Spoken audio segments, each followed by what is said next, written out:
Marcos 14, versão King James atualizada. Restavam somente 2 dias para a Páscoa e para a festa dos pães sem fermento. Os chefes dos sacerdotes e os mestres da lei buscavam um meio de surpreender Jesus em qualquer erro e assim poder condená-lo à morte. Entretanto, comentavam que não seja durante as festividades, para que o povo não se tumultue. Estando Jesus em Betânia, reclinado à mesa na casa de certo homem, conhecido como Simão, o leproso, achegou-se dele uma mulher portando um frasco de alabastro contendo valioso perfume feito de nardo puro, e quebrando o alabastro, derramou todo o bálsamo sobre a cabeça de Jesus. Diante disso, indignaram-se alguns dos presentes e a criticavam entre si. Para que esse desperdício de tão valioso perfume? Um bálsamo como esse poderia ser vendido por 300 denários e o dinheiro ser doado aos pobres. E a censuravam severamente. Deixai-a em paz, ordenou-lhes Jesus. Por que causais problemas a essa mulher? Ela realizou uma boa ministração para comigo. Quanto aos pobres, sempre os tendes ao vosso lado, e os podeis ajudar todas as vezes que o desejardes. Todavia a mim nem sempre me tereis. A mulher fez tudo o que estava ao seu alcance. Derramou o bálsamo sobre mim, antecipando a preparação do meu corpo para o sepultamento. Com toda certeza eu vos asseguro, onde quer que o evangelho for pregado, por todo o mundo, será também proclamada a obra que essa mulher realizou, e isso para que ela seja sempre lembrada. Depois disso, Judas Iscariotes, um dos 12, foi encontrar-se com os chefes dos sacerdotes, com o propósito de lhes entregar Jesus. Ao ouvirem a proposta, eles ficaram muito satisfeitos e se comprometeram a lhe pagar algum dinheiro, e por isso ele procurava uma oportunidade para entregá-lo. E no primeiro dia da festa dos pães sem fermento, quando tradicionalmente se sacrificava o cordeiro pascal, os discípulos de Jesus o consultaram. Onde desejas que vamos e façamos os preparativos para ceares a Páscoa? Então ele enviou 2 de seus discípulos, instruindo-lhes: Ide à cidade, e certo homem carregando um cântaro de água virá ao vosso encontro. Segui-o e dizei ao proprietário da casa onde ele entrar que o mestre deseja saber: onde está minha sala de jantar, onde cearei a Páscoa com os meus discípulos? E aquele homem vos mostrará um amplo cenáculo todo mobiliado e pronto. Ali fazeis os preparativos. Partiram, pois, os discípulos e chegaram na entrada da cidade, onde encontraram tudo como Jesus lhes havia predito, e ali prepararam a Páscoa. Ao pôr do sol, chegou Jesus com seus 12, e quando estavam ceando reclinados à mesa, Jesus lhes revelou: com toda certeza vos afirmo que um dentre vós, este que come comigo, me trairá. Eles ficaram consternados e lhe afirmavam: é certo que não serei eu. Mas asseverou-lhes Jesus: é um dos 12, aquele que come comigo do mesmo prato. O Filho do Homem vai, conforme está escrito a respeito dele. No entanto, infeliz daquele que trai o Filho do Homem. Melhor lhe fora jamais haver nascido. E enquanto ceavam, tomou Jesus um pão, e tendo dado graças, o partiu e o serviu aos seus discípulos, declarando: tomai, isto é o meu corpo. Em seguida, tomou Jesus um cálice, deu graças e o entregou aos discípulos, e todos beberam dele. Então lhes revelou: isto é o meu sangue da aliança, o qual é derramado para o bem de muitos. Com toda certeza vos afirmo que não voltarei a beber do fruto da videira até aquele dia em que beberei o vinho novo no reino de Deus. E depois de haverem cantado um salmo, partiram para o Monte das Oliveiras. Então Jesus lhes advertiu: todos nós me abandonareis, pois está escrito: ferirei o pastor e as ovelhas serão dispersas. Contudo, depois da minha ressurreição, partirei adiante de vós rumo à Galiléia. Pedro exclamou: mesmo que todos te abandonem, eu nunca te deixarei. Replicou-lhe Jesus: com toda certeza te asseguro que ainda hoje, nessa noite, Antes que por 2 vezes cante o galo, tu me negarás 3 vezes. Então Pedro insistia com eloquência: ainda que seja preciso que eu morra ao teu lado, jamais te negarei. E da mesma maneira responderam todos os demais. Então caminharam para um lugar chamado Getsêmani, e tendo chegado, solicitou Jesus aos seus discípulos: assentai-vos aqui, enquanto eu vou orar. E levou consigo a Pedro, Tiago e João, e começou a sentir grande temor e profunda angústia.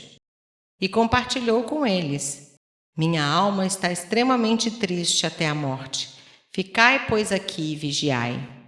Caminhou um pouco mais adiante e, prostrando-se, orava para que, se possível, aquela hora fosse afastada dele. E rogava: Abba, Pai, todas as coisas são possíveis para ti. Afasta de mim esse cálice. Todavia, não seja o que eu desejo, mas sim o que tu queres. Ao voltar para os seus discípulos, os surpreendeu dormindo. Simão, chamou ele a Pedro, estás dormindo? Não conseguistes vigiar nem por 1 hora? Vigiai e orai, para não cairdes em tentação, pois de um lado o espírito está pronto, mas por outro lado a carne é fraca. E uma vez mais ele se afastou e orou, repetindo as mesmas expressões. Ao regressar, novamente os encontrou dormindo, porque seus olhos estavam pesados, mas não sabiam como justificar-se. Voltando ainda uma terceira vez, ele lhes admoestou: ainda dormis e descansais? Basta! Eis que a hora é chegada. O Filho do Homem está sendo entregue nas mãos dos pecadores. Levantai-vos, pois, e vamos. Eis que chegou aquele que me está traindo. Jesus ainda não havia terminado de falar quando surgiu Judas, um dos 12. E com ele chegou uma multidão armada de espadas e cacetetes, vinda da parte dos chefes dos sacerdotes, mestres da lei e líderes religiosos. Ora, o traidor tinha combinado um sinal com eles. Aquele a quem o saudar com um beijo é ele. Prendei-o e levai-o sob forte segurança. Então, assim que chegou, dirigiu-se imediatamente para Jesus e o saudou. Rabi! E o beijou. Em seguida, os homens agarraram Jesus e o prenderam. Nesse momento, um dos que estavam bem próximos puxou da espada e feriu o servo do sumo sacerdote, decepando-lhe a orelha. Exclamou-lhes Jesus: acaso estou eu liderando alguma rebelião para virdes me prender com espadas e cacetetes? Pois diariamente tenho estado convosco no templo, vos ensinando, e não me prendestes. Contudo, é para que se cumpram as Escrituras. Logo em seguida, todos fugiram e o abandonaram. Certo jovem, vestindo apenas um lençol de linho, estava seguindo Jesus quando também tentaram prendê-lo. Mas ele, largando o lençol, fugiu desnudo. Levaram Jesus ao sumo sacerdote, e então se reuniram todos os chefes dos sacerdotes, os líderes religiosos e os mestres da lei. Pedro o seguiu de longe até o pátio do sumo sacerdote e permaneceu assentado entre os criados, aquecendo-se junto ao fogo. Os chefes dos sacerdotes e todo o sinédrio estavam buscando denúncias contra Jesus, todavia não conseguiam encontrar nenhuma. Várias pessoas também testemunharam falsamente contra ele, contudo suas declarações não se mostraram coerentes. Então outros se levantaram para testemunhar em verdades contra ele. Nós o ouvimos exclamar: eu destruirei esse templo, construído por mãos humanas, e em 3 dias edificarei outro, não erguido por mãos de homens. Entretanto, nem mesmo quanto a essa acusação, o testemunho deles era congruente. Então o sumo sacerdote levantou-se diante de todos e interrogou a Jesus: nada contestas a denúncia que estes levantam contra ti? Ele, contudo, permaneceu em silêncio e nada replicou. Mas o sumo sacerdote voltou a indagá-lo: És tu, Messias, o Filho do Deus bendito? E Jesus asseverou: Eu sou. E vereis o Filho do Homem assentado à direita do Poderoso e chegando com as nuvens do céu. Diante disso, o sumo sacerdote rasgou suas vestes e esbravejou: Por que ainda necessitamos de outras testemunhas? Ouvistes a blasfêmia? Que vos parece?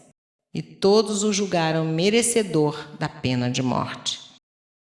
E assim, alguns começaram a cuspir nele, encapuzaram-no, vedando seus olhos e esmurrando-o, exclamavam: Profetiza! E os guardas o levaram debaixo de bufetadas. Continuando Pedro na parte de baixo no pátio, uma das criadas do sumo sacerdote passou por ali. E vendo a Pedro se aquecendo, fixou bem seus olhos nele e afirmou: Tu também estavas com Jesus, o Nazareno. Todavia ele o negou, assegurando: Não o conheço, nem ao menos sei do que está falando. Então foi para fora em direção ao pórtico, e um galo cantou. Quando a criada o viu lá, começou novamente a falar às pessoas que estavam em derredor: Este é um deles. Porém, uma vez mais, ele o negou. E pouco tempo mais tarde, os que estavam sentados ali perto identificaram Pedro. Com toda certeza, tu és um deles, pois és galileu também. Pedro começou a amaldiçoar-se e a jurar: Não conheço esse homem de quem falais. E em seguida o galo cantou pela segunda vez. Então Pedro se lembrou da palavra que Jesus lhe dissera: Antes que 2 vezes cante o galo, tu me negarás 3 vezes. E percebendo o que fizera, caiu em profundo pranto.